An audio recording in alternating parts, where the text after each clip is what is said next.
우리 오늘 봉독한 열왕기하 2장은 이제 엘리야의 마지막 사역,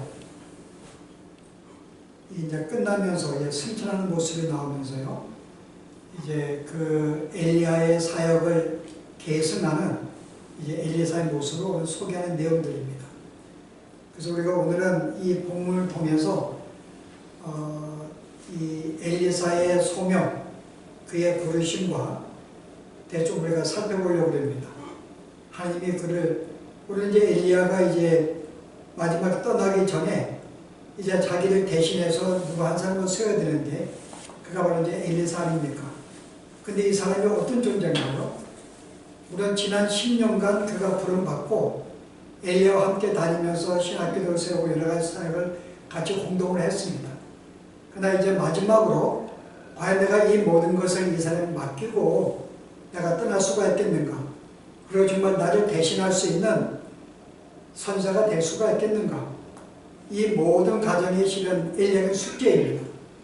그냥 떠날 수도 있지만, 만약 그냥 떠나게 된다면 그 당시 많은 선자들의 이 생도들이 과연 엘리사를 하나의 스승으로 어떤 이 선지자로 과연 섬기겠는가, 리더로서. 왜냐하면 그가 부름받은 순간부터 엘리야의 종이 되어서 10년간 다녔기 때문에 생도들이 볼 때는 자기들과 동등한 위치에 있다고 볼 수 있습니다. 조금 수석 제자 정도로. 그렇다 그래서 엘리야를 대신할 만한 사람으로 볼 수가 없는 거죠. 그래서 이제 엘리야는 과연 내가 떠난 다음에 나와 동일한 이 사역을 맡을 만한 이 존재인가를 그 나름대로는 테스트해볼 필요가 있습니다. 마지막으로 이런 자격이 있는가. 우리가 그런 점에서 일종의 또 시험이라고 볼 수가 있어요. 과연 엘리사가 하나님의 사람으로 자격이 있을까? 그래서 오늘은 우리가 이 두 가지 초점을 두고요, 엘리사의 부름은 어떤 뜻이 있으며 어떤 의미이며 과연 그가 저 앞에 하나의 사역자로 부름받기 전에 어떠한 시험들을 거치고 과연 이것들을 우리들에게도 어떠한 우리가 이 시험들을 거쳐야지만이 주 앞에 온전한 백성으로 설 수 있는가를 보여주는 귀한 우리가 구조로 생각을 합니다. 우리 먼저 이 사역에 대해서, 엘리야의 부름에 대해서 한번 살펴보도록 하죠. 여러분, 실제 이 엘리사는 엘리야의 사역을 이어받은 후계자인가? 근데 본문에 보시면 후계자가 아닙니다. 후계자라는 것은 나라는 사람이 사역을 하고 내가 죽은 다음에 그 다음에 계통을 잇는 사람이 후계자예요. 근데 실은 성경을 보시게 되면 단순히 엘리사의 이 계승을 후계자로만 소개하고 있지 않습니다. 우리가 본문에 먼저 그의 부르심을 볼까요? 여러분, 19장에 이제 엘리사를 부르는 장면이 나오는데요. 열왕기하 19장에 그가 이제 엘리야에게 뭐라고, 내가 더 이상 이 사역을 못하겠습니다, 죽기를 소원할 때 이제 그에게 하신 말씀이 있죠. 뭐라 그래요? 16절에 보았더니요, 너는 nim시 아들 예후에게 기름을 부어 이스라엘의 왕이 되게 하고 또 아벨 부올라 사밧의 아들 엘리사에게 기름을 부어 너를 대신하여 선지자가 되게 하라. 자, 여기서 특징이요, 너를 대신하여, 나를 대신한다 그 말입니다. 이것은 실제 한 사람의 사역을 한 다음에 그 다음에 후계자는 내 사역을 대신하는 게 아니에요. 내가 하고 있는 일을 그대로 대신하는 일이 아닙니다. 그 사람은 그 사람에게 부여받은 사역이 있을 거예요.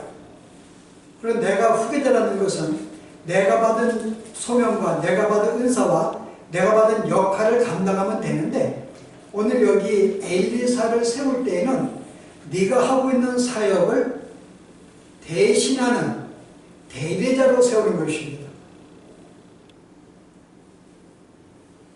이해가 되는가요? 대리자.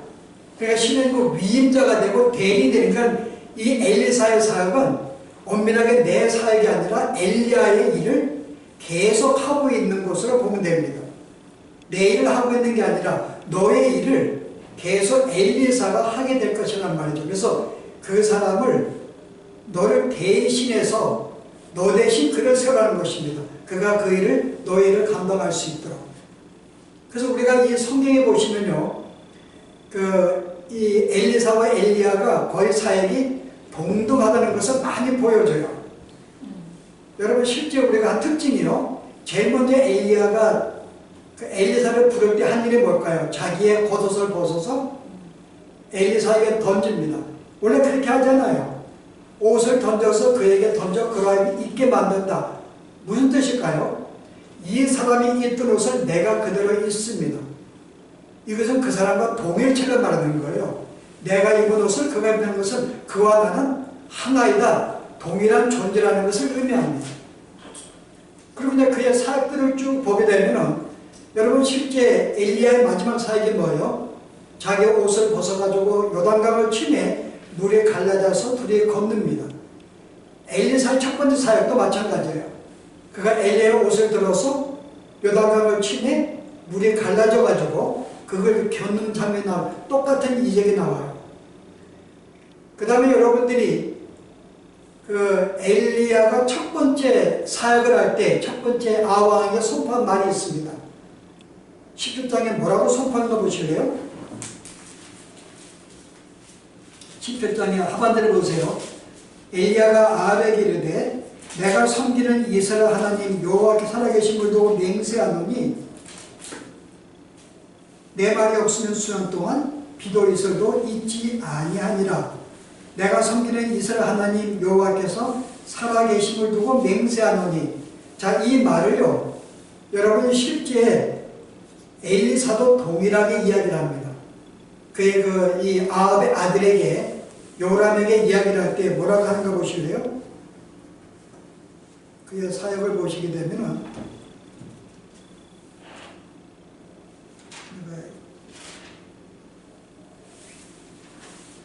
내가 이 말씀은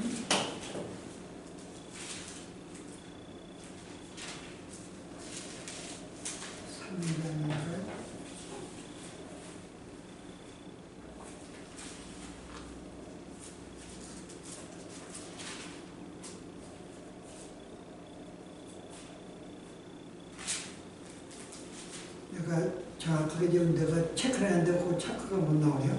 그냥 일단 14절을 보십시다. 엘리사가 이르되 내가 섬기는 만군의 여호와께서 살아계심을 두고 맹세하노니.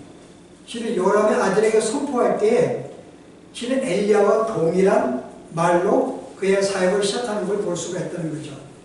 그리고 마지막에 볼 때 마지막에 엘리야가 승천할 때 엘리사가 뭐라고 이야기를 해요? 엘리야를 향해서 나의 아버지요 나의 아버지요. 오늘 내용, 공독한 내용 보세요. 2장이요 12절에 보시면 엘리사가 보고 소리 지를 때 내 아버지요 내 아버지요 두 번을 부르는 장면이 나오는데요. 엘리사가 죽을 때에도 바로 이 요아스 왕이 똑같이 엘리사에게 내 아버지요 내 아버지요 똑같이 자기가 불렀던 명칭을 자기가 똑같이 부름을 받습니다. 바로 그 내용이 여러분 어디 나와요?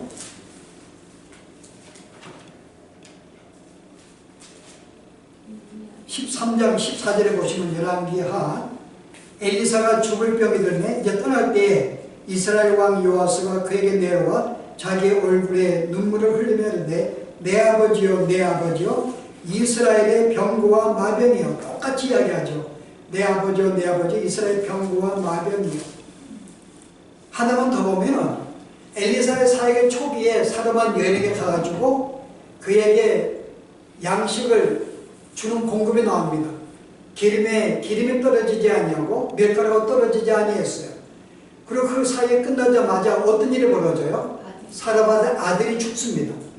그래서 아들에게 똑같이 찾아가서 그에게 똑같이 누워가지고 그 아들을 살리는 장면이 나와요. 엘리사도 마찬가지입니다. 그의 사역의 초기에 수넴 여인을 만나요. 생도의 아내인데 수넴 여인을 만나서 네가 있는 모든 병들을 다 모으라고 합니다. 그래서 여러분이 그 장이 4장에가 나오는데요. 2절에 보세요. 엘리사가 그에게 이르되 내가 어찌하면 좋겠는가? 기름 한 그릇 외에는 아무것도 없나이다. 모든 빈 그릇을 비리라고 합니다. 그리고 부었더니 그 병의 기름이 떨어지지 아니했다라 나오고요. 또 얼마 안 돼서 이 수면 여인의 아들도 죽습니다.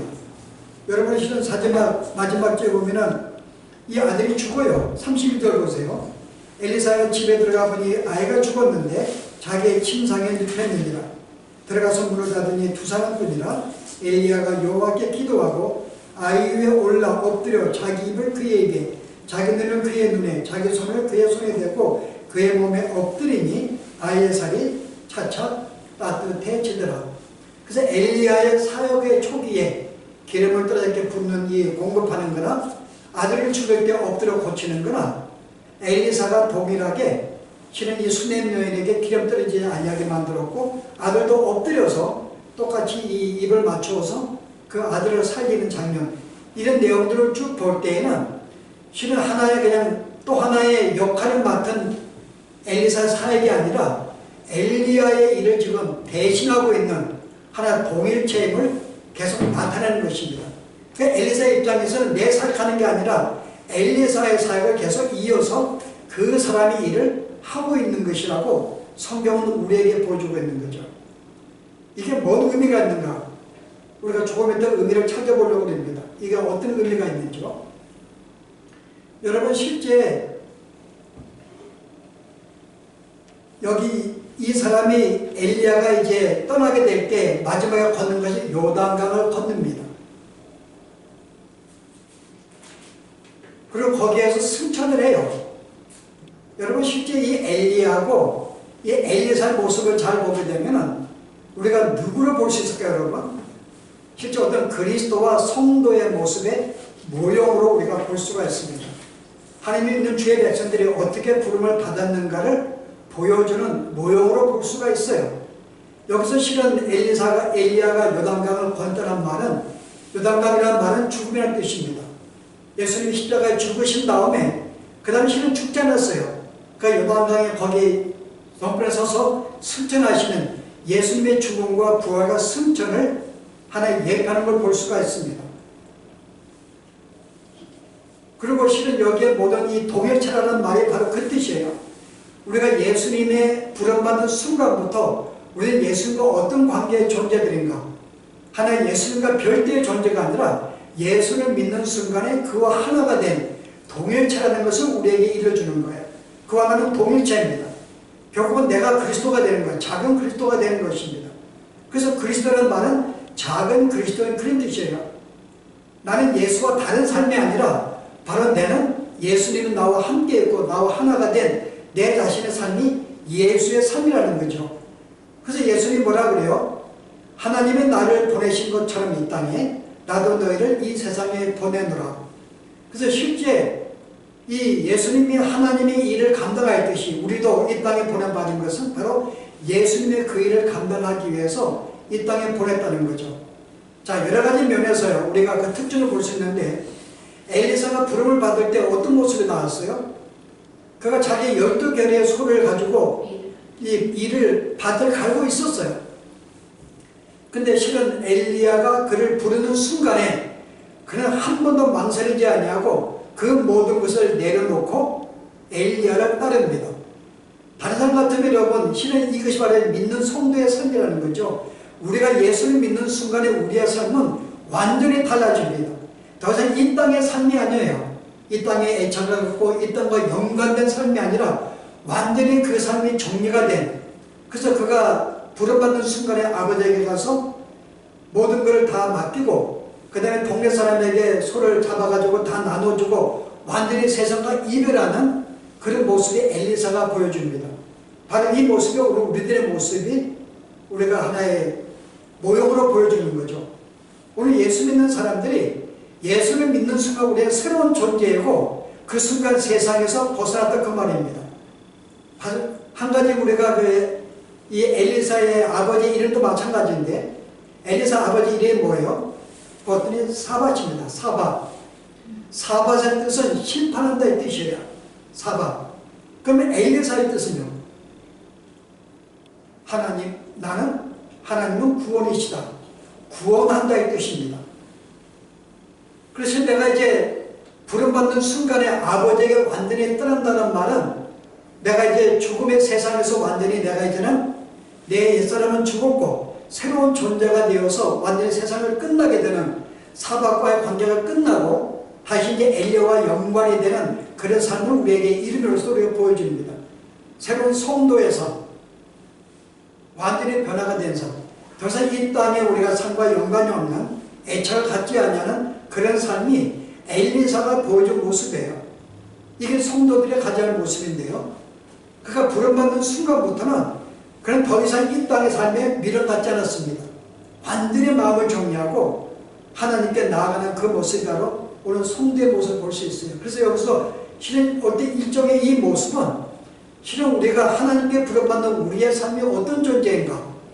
우리는 바로 하나의 작은 그리스도인으로서 이 땅에 사는 동안에도 예수님의 일을, 그 일을 계속 감당하고 있는 우리의 삶인 것을 우리가 보여주죠. 그래서 그 특징적으로 우리의 모든 삶은 더 이상 세상에 얽매지 않냐고 그거를 떠나서 이제 하나님을 쫓아가는 이와 같은 삶이 바로 우리의 삶이라는 것.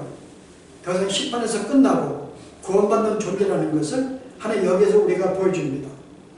근데 이렇게 이제 부름받았다 그래서 언제 하나님께 쓰임받는 존재들은 아니죠. 이제 하나님의 사람으로 쓰임받기 위해서 이제 엘리야가 오늘 내용 보여주는 것이 바로 이런 내용입니다. 오늘 실은 그냥 엘리야가 그냥 순진하지 아니하고 여러 가지 좀 이렇게 복잡한 모습을 보여줘요. 그들의 시작이 어디죠? 길가를 시작합니다. 여기 길가가 베델과 여리고 세 곳이 등장하는데 이곳은 하나님의 학교, 선지 학교가 있는 동네들이에요. 그러니까 실제 이 엘리야가 마지막 사역을 정리하기 전에 자기가 세웠던 신학교들을 한번 돌아보고 이제 떠나는 그런 모습이죠. 근데 실은 이제 떠날 때마다 엘리야가 엘리사에게 뭐라고 이야기를 해요? 너는 여기에 머물라고 이야기를 합니다. 그랬더니 엘리사가 하는 말이 나는 죽어도 머물지 않습니다. 나는 죽어도 여호와의 이름을 내가 맹세하노니 당신을 따르겠다고 이야기해요. 그 두 번째 또 이제 베델로 갔는데 베델에서 여리고로 갈 때도 뭐라 그래요? 너 여기 머물라 그럽니다. 그랬더니 뭐라 그래요? 머물지 않고 내가 당신을 따라가겠습니다 이야기합니다. 그랬더니 또 여리고로 또 옮기는데 거기서 또 계속 머물라 그래요. 왜 이렇게 번거롭게 한 번으로 끝나지 않고 이렇게 길갈에서 베델에서 여리고 요단으로 갈 때에도 계속 엘리사에게 머물라 이야기합니다. 그랬더니 나는 당신을 따라가겠다 이야기하면서 결국은 에덴까지 요단강 동편까지 결국은 따라갑니다. 네 번씩이나 번거롭게 왜 이런 가정을 우리에게 보여주는가 생각해 보셨는가요? 이렇게 보여줄 때마다 계속 띄워놓으려고 할 때마다 계속 그것을 놓지 않고 붙잡고 가는 이 엘리야의 모습 가운데 우리가 무엇을 우리가 보여주는가요? 물론 우리가 여러 가지 우리의 신학자들이나 목회자들이 이 말씀 가지고 여러 가지로 많이 번역을 해왔어요. 무슨 뜻인가? 우리가 지금까지 우리가 이렇게 알려왔던 이야기들은 뭐 마지막에 자기가 승천하는 이 영광의 모습을 엘리사에게 보여주시지 않아서, 왜냐하면 실제 어떤 이건 거룩한 모습이기 때문에 그것 때문에 나는 이런 존재야 어떤 그런 모습을 보여주고 싶지 않는 거예요. 그래서 그런 모습을 보여주지 않아서 나무라 그런 것이다. 그러면 한 번만 하면 되는 거죠, 실은. 그냥 한 번에 길갈에서 뭐 요단 좀 가가지고 곧장 가서 올라가면 될 텐데 이렇게 몇 번이나 반복하는 것은 단순히 그것뿐인가? 또 하나는 너무나 엘리사가 슬퍼할까봐. 왜냐하면 자기가 이제 떠나게 되면은 정말 지금까지 10년간 열심히 아버지를 섬겼던 이 마음이 너무 이 애정이 깊었는데 혹시 이제 그 마음에 슬퍼하고 울까봐 슬픈 마음을 갖지 않게 만들기 위해서 신은 계속 남으라고 한 것이다.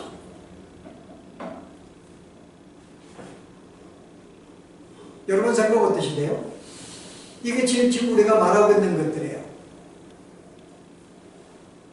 또 하나의 일은 이것은 엘리야가 엘리사를 시험하기 위한 것이다. 저는 실은 세 번째로 저는 채택을 합니다.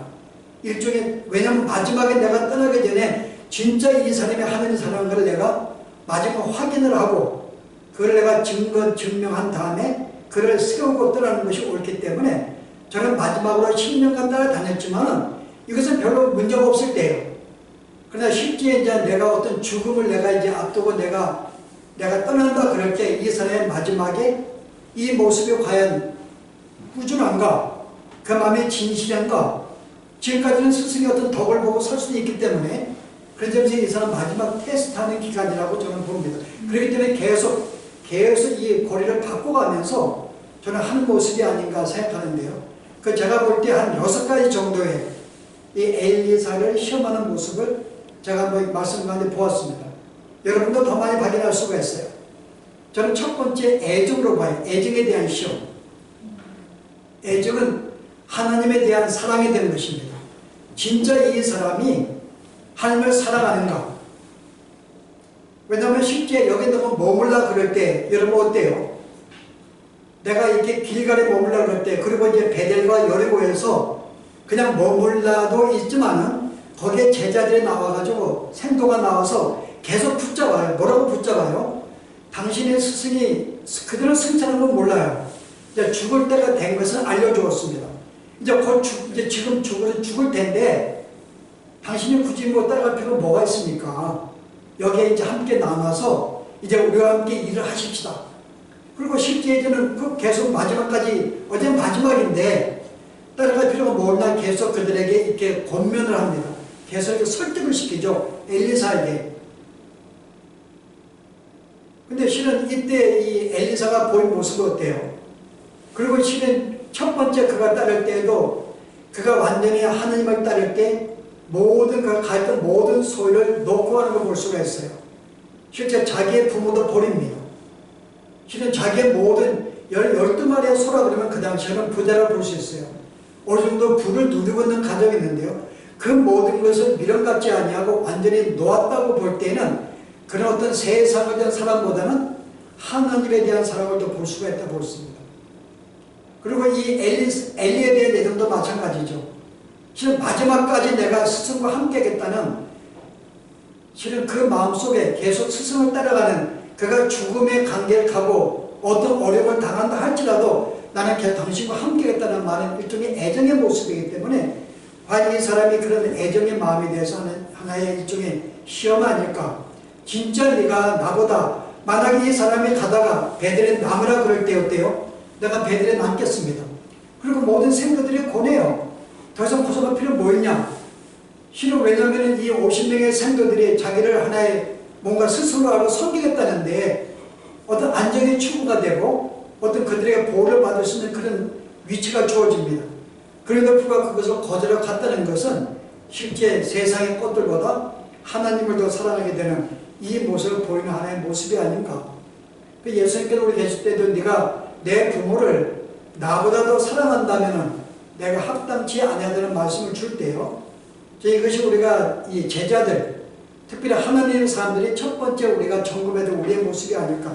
진짜 우리가 세상에 무엇보다도 하나님을 더 사랑하는가. 그들을 사랑하지 말라는 말이 아니에요. 그러나 그들보다 하나님 먼저 우선순위가 하나님이 있는가를 우리는 정할 필요가 있습니다. 여전히 내가 주님을 섬긴다 하면서도 내가 여전히 어떤 하나님보다 여전히 내가 다른 걸 더 집착을 하고 더 의지하고 더 거기에 어떤 내가 내어달리고 사랑을 하고 있다 그러면은 그것은 실제로는 온전히 그의 참된 모습이 아닌 거죠. 어떤 주의 또 일꾼으로도 부름받기 합당치 않습니다. 기본적인 성도로도 마찬가지죠. 여전히 그런 온전한 믿음을 갖다고 볼 수가 없어요. 진짜 하나님을 사랑하는가. 자, 두 번째 저는요, 일종의 신실함을 봐요. 저는 계속 4번씩이나 계속 남으라 그럴 때에도 끊임없이 계속 따라가겠다는 것은 일종의 그가 신실함이죠. 한 번으로 끝나는 게 아니라 꾸준하게 내가 당신을 따르겠다는 마음먹은 이상 내가 좋은 기회가 오고 더 풍성한 곳이 나에게 유혹한다 할지라도 나는 끊임없이 내가 당신이 죽는 그 모습까지 내가 당신을 따라가고 내가 당신을 섬길 것입니다 라고 하는 것은 일종의 그 사람의 신실한 마음이 아닌가. 변함이 없는 신실한 마음으로 볼 수가 있습니다. 저는 그렇게 내 것을 계속 옮겨다녔다고 봐요. 그렇게 한 번으로 끝날 수 있는 일을 계속 끊임없이 계속 이 사람의 자기가 가진 그 마음이 변함이 없는 신실함, 진실함에 대해서 계속 우리는 이 모습을 통해서 우리는 확인할 수가 있습니다. 또 하나는 저는 결의로 봐요. 결의에 대한 시험. 그가 이 엘리야를 따르기로 결심을 했습니다. 근데 만만 계속해서 어떻게 해요? 여기에 베델이나 그 다음에 이 여리고 제자리 나와서 계속 그에게 계속 이야기를 합니다. 따라가지 마소서. 이제 남으소서. 아니 스승도 당신 남으라 그랬는데 더 이상 따라가는 한계 있다 그럴 때 그 사람이 어떤 마음의 결심, 결의로 하여 포기가 되었을까? 내가 첫 번째 내가 이렇게 위협할 때 내가 이길 수 있는데 두 번째 그럴 때에도 과연 그거 감당할 수 있을까? 이게 하나님의 뜻이 아닌가? 그리고 실은 거기서 자기의 뜻을 굽을 수가 있는데 계속 한 마음 속에 내가 그를 따라가겠다는 마음과 섬기겠다는 마음 오는 순간부터 이와 같은 유혹이 있음에도 불구하고 그 마음의 결의가 꺾이지 않고 계속 했던 것은 일종의 결의에 대한 내가 주님을 섬기겠다는 마음 먹은 이상 이 섬기는 마음이 변화가 있는 것에 대해서 그런 그 결의를 굽히지 않는 걸 볼 수가 있어요. 이와 연관된 결의와 연관된 것들 여기 안에 믿음도 볼 수가 있습니다. 실제 내가 믿음이라는 것이 과연 뭘까요? 내가 주님을 신뢰하고 그를 따르는 것입니다. 이게 믿음인데요. 실제 계속해서 여기 제자들이 계속 남으라 그러고 또 스승이 남으라 그럴 때 특별히 여러분 베델 같은 것은 어떤 것이 여러분? 베델의 몸을 쓰고 남으라 그럽니다. 베델은 이스라엘 백성들이 굉장히 거룩하게 여기는 지역이에요.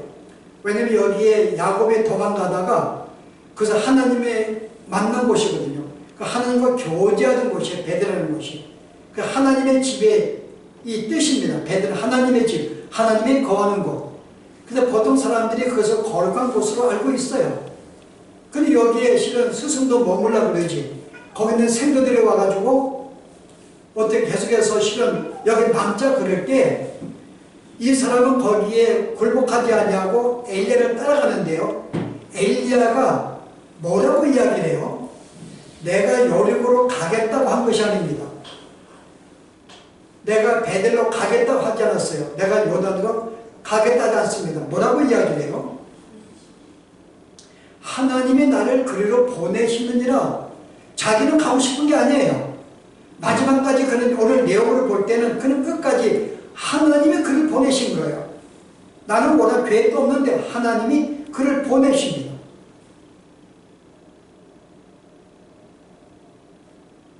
그래서 하나님의 뜻이에요. 그가 거기 가는 것은 여기에 우리가 믿음이 있는 거죠. 실은 나는 베델에 머물면서 내가 보다 이 거룩한 것에 머물고 내 삶을 위해서 어떤 나의 어떤 즐거움을 위해서 나는 보다 좋은 장소, 좋은 곳에 머물고 싶은 마음이 있습니다. 인간적인 마음이라면요. 근데 하나님이 엘리야로 하여금 그곳에 있지 말고 이곳으로 가라고 명하십니다. 하나님의 뜻을 붙잡고 가는 게 이게 믿음이죠, 온전히요. 내가 원하지 않음에도 불구하고 계획이 없음에도 불구하고 주께서 말씀하면은 그분을 신뢰하고 따르는 것이 믿음이거든요. 저는 이런 점에서 하나님께서 엘리야로 하여금 나를 보내시는 그 말을 듣고 우리의 뜻이 아니라 나는 여기에 있을지는 살길지는 몰라도 하나님은 나로 하여금 저기 가기 원하기 때문에 기꺼이 거기에 순종하면 갔든 바로 그 마음은 일종의 믿음에 대한 힘이 아닐까. 네가 믿음이 있는가? 내가 너를 어디로 보내든지 네가 나를 신뢰하고 따를 수 있는가? 실제 우리의 삶에는 계획이 없죠. 계획이 있음에도 불구하고 모든 것이 우리의 뜻대로 되지 않습니다. 순간순간마다 하나님이 나를 인도하시는 거죠. 우리 이 삶을 볼 때에도 우리의 성도 삶은 우리를 하나님이 보내시는 거지 내가 가는 거 아닌 것을 볼 수가 있어요. 처음부터 끝까지 하나님이 나를 계속 여기도 머물게 하시고 떠나게 하시고 계속 보내십니다. 내가 거기서 순종하고 따라가는 것이 일종의 믿음의 생활이죠. 또 하나 볼 수 있는 게 인내에 대한 시험도 볼 수가 있어요. 인내죠. 인내라는 말은 끝까지 내가 참고 가는 것입니다. 베델의 첫 번째 제자가 그를 머물라 그랬을 때 계속 간청할 때 한번 거절할 수 있어요. 근데 두 번째 여리고에 또 생도들이 와서 50명이 와서 또 부탁을 합니다. 여기에 남으소서. 당신 스승이 곧 죽을 텐데 못 따라갈 필요는 뭐가 있습니까? 또 스승 남으라 했는데 우리와 함께 가셔서 첫 번째는 거절할 수 있어도 두 번째 또 그들이 유혹할 때에는 그들 택에 남을 수도 있어요. 근데 거기에도 그가 굴하지 않냐고 계속 따라갔다는 것은 일종의 인내함이죠. 계속 그는 자기의 삶을 굴복하지 않냐고 계속 자기 어떤 따르기는 마음은 그 삶을 킵했다는 면에서는 여전히 인내에 대한 어떤 시험이었다 볼 수 있습니다. 성교도 마찬가지죠. 우리는 주님을 섬길 때에도 우리는 실제 인내가 우리가 필요한 것이죠. 내가 예수 믿다가 어떤 일을 당한다고, 뭘 당한다고, 내가 원하는 일을 만났다 그래서 내가 신앙을 떠날 수 있는 게 우리의 삶이 아닙니다. 그래서 구원의 특징은 성도의 인내예요. 죽는 그날까지 성도는 떨어지지 아니합니다. 계속 내가 어떤 상황에 놓인다 할지라도 내 상황을 굳건히 지키면서 믿음을 지키며 가는 것이 성도의 삶의 특징인데 이게 인내죠. 오늘 엘리사에게 바로 그런 모습을 확인하면서 엘리야가 바로 그런 모습을 보였다고 볼 수 있습니다. 마지막 하나 더 본 것은 정욕에 대한 저는 시험으로 봐요. 마지막에 뭐라 그래요? 엘리야가 이제 계속 따라온다면 마지막 갔을 때 이제는 거기다 자기 볼 때는 거의 이 사람은 준비가 된 사람이에요. 이제 내가 맡겨도 괜찮습니다. 그때 이제 마지막 부탁을 들어줘요. 내가 나에게 떠나기 전에 내가 네 소원이 무엇이냐. 근데 우리는 소원을 할 때 우리가 그 사람이 노이 알기 때문에 우리는 다른 걸 구할 수가 있거든요. 물질을 구할 수도 있고 건강을 구할 수도 있고 여러 가지 많은 내가 일들을 구할 수가 있습니다. 그럼 어느 하나도 자기의 정욕을 위한 것을 구하지 않는 걸 볼 수가 있어요. 자기 안락이나 자기의 삶의 어떤 보장이나 안전이나 어떤 건강함이나 전혀 그런 거 없습니다. 뭘 구해요? 당신의 영감을 갑절을 구하는 거죠. 당신의 영감은 갑절을 구합니다. 마치 그 솔로몬이 왕이 되자마자 제일 먼저 일천 번제를 쌓을 때 하나님께 나타나서 네가 뭘 원하냐 그럴 때 그가 다른 게 세상의 부를 구하지 아니하고 지혜를 달라고 그러거든요. 세상을 잘 다스릴 수 있는, 백성을 다 섬길 수 있는 지혜를 달라고 그럴 때 하나님께서 지혜 외에 모든 걸 함께 주십니다. 오늘 실은 엘리사 마찬가지죠. 다른 걸 구하시기 불구하고 자기가 이 맡은 사역에 정말 충성하기 위해서 엘리야가 했던 어떤 그 능력이 어떤 권능이 자기들 필요했기 때문에 사역에 도움이 되는 그것을 구한 걸 볼 때는 마지막 정욕에 대한 시험이 아니었을까. 우리는 다른 것을 구할 수가 있는데 불구하고요. 그래서 저는 이런저런 볼 때 이 모든 어떤 시험들은 마지막에 엘리야가 볼 때 이 모든 과정을 통해서 넉넉히 승리한 걸 볼 때에 그때서 안심하고 그에게 모든 사역을 맡기고 이제 갈 수 있는 상황을 바로 이런 어떤 이 번거로운 과정을 통해서 엘리사가 사역자로 준비가 되어서 우리에게 보여주는 하는 그런 모습을 볼 수가 있습니다.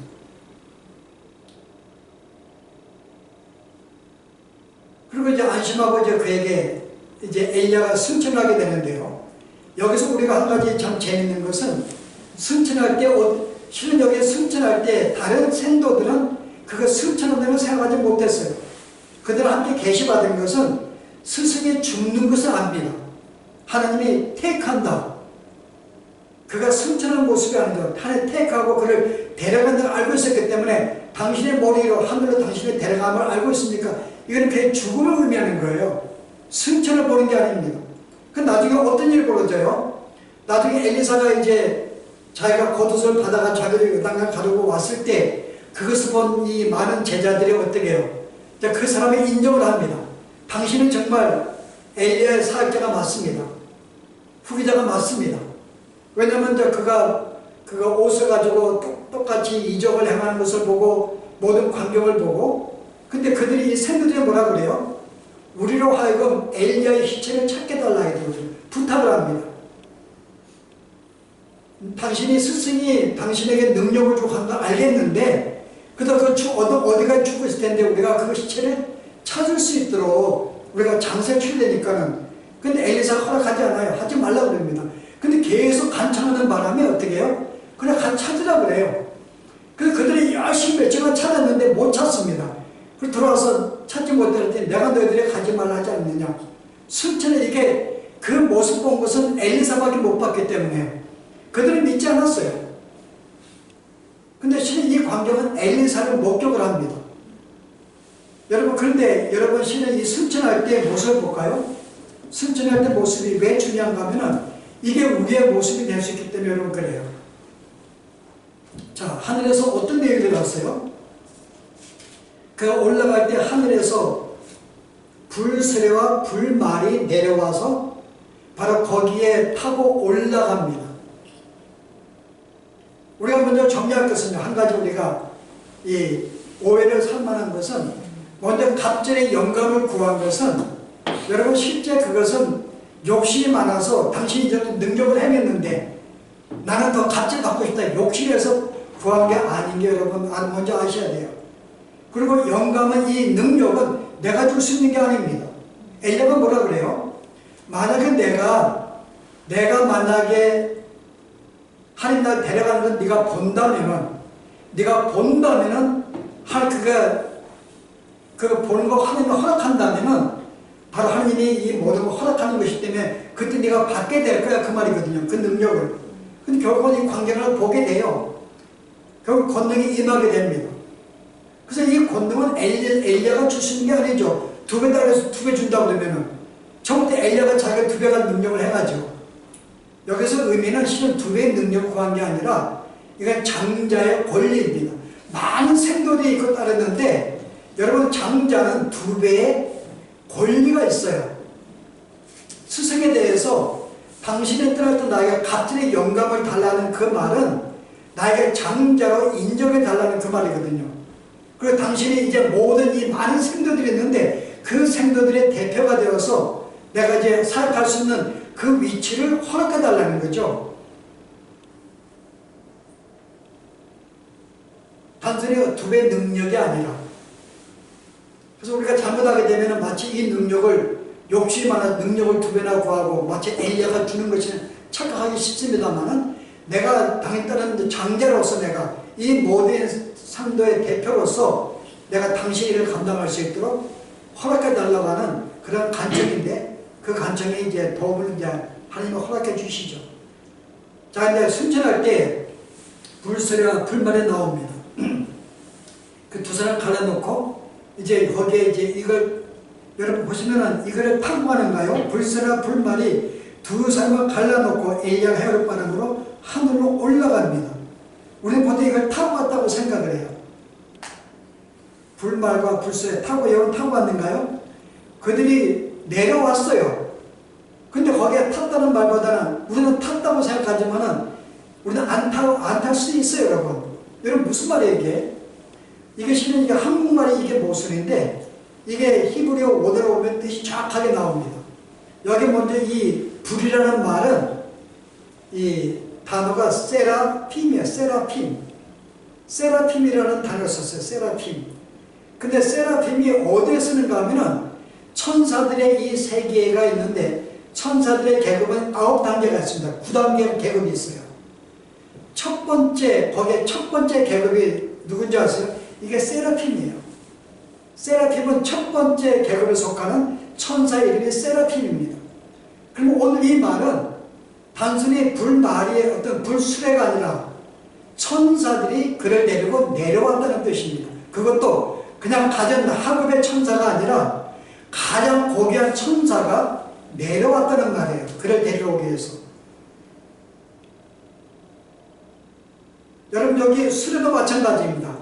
이 수레의 이 히브리 뜻이 뭔가 하면은 이거 체라빔이에요. 체라빔. 2 단어가 비슷한데, 체라빔의 이 히브리 뜻은요, 천사의 2번째 천사가 이름이 바로 체라빔입니다. 2번째 천사. 다른 말로 뭐 케라빔, 뭐 체라빔 그랬는데, 이 체라빔은 2번째 그룹에 속한 천사의 이름이 바로 여러분 케라빔이에요. 그 실제 바로 이 이름을 말합니다. 여기 불세례가 왔다는 말은 천사들이 불의 모양으로 내려온 거예요. 그 실제 여러분이 이 땅에 오면은, 여러분 시편에 보시고요, 104편에 보시면은 하나님께서 이 땅에 자연에 뭐 바람으로 나타나기도 하시고 여러 가지 모양 등장하는데요, 14편 4절 보세요. 하나님의 바람을 어떻게 해요? 자기 사신으로 삼으시고 자기 메신저로 삼았습니다. 바람을 불꽃으로 자기 사역자를 삼으시고, 불꽃은 자기의 서번트, 종으로 삼았다는 말. 여러분, 이 모든 자연들은 하나님의 종들입니다. 우리가 여러분 그 요한계시록 보시면 천상에 뭐 우리가 알 수 없는 내면의 생물들이 나오고 바람도 나오고 여러 가지 형체가 나옵니다. 일종의 천사들의 모습이나 천사들의 활동을 말하는 거예요. 그래서 여기에서 이 불수레와 바로 불말은 어떤 모습인가 하면은 최상의 등급에 속하는 고귀한 천사 1계급과 2급의 두 천사가 내려와서 바로 그를 데려가고 있다는 것을 우리에게 보여주는 내용입니다. 단순히 우리가 여러분이 불말 타고 올라갔다 하면 안 되죠. 왜 그런가? 여러분 실제 모든 성들이 죽을 때마다 여러분 어때요? 천사들이 와서 우리를 데려갑니다. 우리 혼자 올라가는 게 아니에요, 여러분. 여러분, 근데 복음서 보실래요? 성경 보실래요? 누가 보면 16장 보세요. 부자와 거지 사건이 나오는데, 비유 가운데에서 여러분 실은 부자도 죽고 거지가 죽습니다. 근데 거지가 죽을 때 어떤가 보세요. 누가 보면 16장 22절 보세요. 이에 그 거지가 죽어 천사들에게 받들려 아브라함의 품에 들어가고 천사들에게 받들려. 여러분 실제 이 모습은 성도들이 죽을 때에는 실제는 우리가 우리의 영혼 올라가는 게 아니라 천사들이 함께 내려와서 내 영혼을 받들어서 함께 올라간다는 거예요. 왜냐하면 그들은 우리를 섬기는 종들이기 때문에 천사들은요. 그래서 우리를 죽는 순간부터 우리를 그냥 두지 않습니다. 우리를 받들어서 우리를 섬겨서 올라가는 거예요. 오늘 엘리야의 모습은 그런 모습입니다. 천사가 하나의 실은 이 불의 모습으로 등장해 나타나서 천사가 바로 그들로 하여금 엘리야를 데려간 모습이죠. 근데 왜 실은 엘리야가 죽지 않는 모습으로 이렇게 데려갔을까? 하나님이 우리에게 좋은 모형을 보여주기 위한 것이죠. 여러분 모세는 죽은 다음에 올라갔어요. 엘리야는 죽지 않고 올라갔습니다. 두 사람이 달라요. 근데 예수님께서 여러분 마지막에 가나안에 올라갔을 때 누가 등장합니까?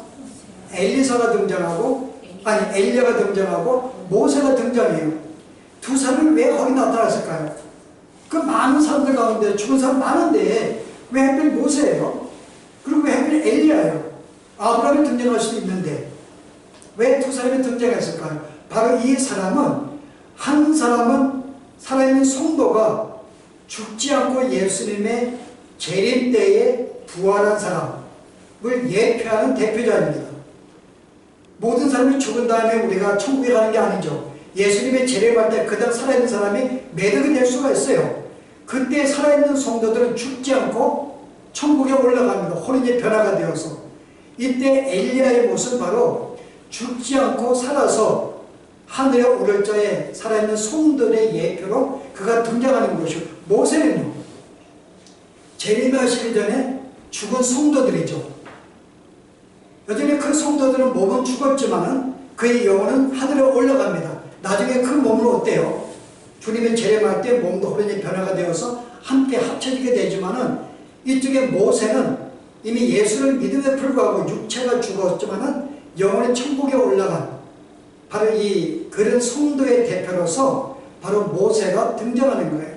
그래서 모세와 이 엘리야는 바로 죽은 성도 그리고 죽지 않고 천국에 올라가는 두 성도의 예표이기 때문에 두 사람이 예수님의 모습에 등장하는 것이죠. 그래서 우리가 왜 엘리야가 그 많은 사람 가운데 우리가 실은 죽지 않고 유일하게 올라간 사람인가? 바로 구원받는 우리를 예표하기 위해서 바로 이 사람을 하나님 죽이지 않고 하늘의 천사를 위해서 올라가는 모습. 그래서 우리가 여기서 몇 가지 모습들 가운데서 뭐 불말을 타고 올라갔다든지 어떤 뭐 영감을 뭐 두 배로 보여서 욕심 어떤 그런 모습이 아니라 우리가 이 본문의 내용을 하나님이 천사가 저를 데려갔을 때 죽지 않고 올라가는 그 모습을 엘리사가 목격하게 되고 엘리사가 경험하게 되는 그런 모습이 등장합니다. 그래서 오늘의 실은 이 모형은 바로 오늘 믿는 성도들에 대한 귀한 모형으로 등장을 해요.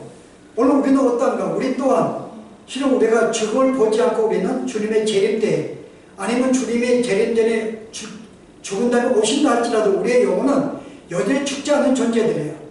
우리는 여전히 천사들을 위해 가지고 받들려서 하늘에 올라간다는 이 조형 모형을 바로 엘리야가 우리에게 보여주는 것이죠. 그래서 저는 이 그 사역을 볼 때 단순히 엘리야가 자기의 사역을 넘기는 하나의 그런 장면으로 끝나지 않냐고 여기 엘리사의 모습을 통해서 죽기로 부름받은 우리의 모습들, 바로 우리가 어떻게 주 앞에 부름받고 어떤 존재로 변화가 되는가. 엘리사가 실은 엘리사가 처음으로 우리에게 내가 어떤 선자가 되고 싶다, 여러분 그런 말로 실은 그가 된 게 아니죠. 그는 전혀 예상하지 못했어요. 내가 내일 충성하고 있을 때, 마치 베드로가 어떤 그물을 끄었을 때 충성할 때 실은 하나님이 그에게 찾아와서 그를 하나님의 사랑으로 부르는 것입니다. 이게 구원의 시작이에요. 그래서 오늘 길갈을 시작한 것이 바로 그것입니다. 여러분 길갈은 첫 번째 스타트가 길갈 아니에요. 여러분 길갈은 어떤 곳인가요? 여러분 길갈은 이스라엘 백성이 40년의 모든 광야 생활을 끝내고 요단강을 건넌 다음에 첫 번째 머문 것이 바로 길갈입니다. 그래서 그들이 길갈에 머물러서 많은 일들을 해요. 거기서 유월절도 보냅니다. 거기서 할례도 받습니다. 그 다음에 모든 만나가 끊기고 그 땅의 곡식을 먹는 곳입니다. 여러분 길갈에 이런 의미가 있어요. 유월절 행사를 하고 할례를 행하고 양식을 풍성히 먹는 것. 여러분 뭐가 연상이 되는가요? 여러분 길갈은요 신앙의 시작이죠. 여러분 신앙의 시작. 우리가 유월절 양으로 말미암아 우리 옛사람은 좋고 새로운 사람 태어나는 한 유월절 행사를 우리는 처음에 치릅니다. 그 다음에 뭐가 나와요? 할례를 받죠. 이게 세례를 의미하는데 세상과 구분되었던 모습이 나옵니다. 그래서 모든 신앙의 시작이 바로 이 거리가 시작이기 때문에 바로 이 모습이 바로 우리가 성도의 부름받는 첫째 우리의 모습으로서 바로 이런 삶을 시작한다는 것. 세상과 끊기게 되고. 그래서 이 엘리사의 이 모든 모습 가운데서 구원받는 성도들이 어떻게 하나님의 사랑을 부름받아서 그 삶이 어떤 변화가 되는가를 우리에게 보여주고 있고요. 그리고 이 사람이 주 앞에 계속해서 하나님의 사람으로 또 하나님의 사역자로 우리가 쓰임받기 위해서 어떠한 일들이 우리에게 주어지고 어떠한 시험을 통과해야 되는가.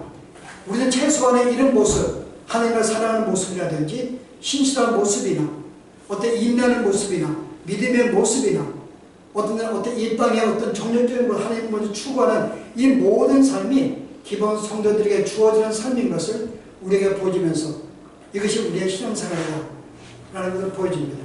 우리 함께 우리가 이런 본문을 기억하시면서 우리 기도하도록 하십시다.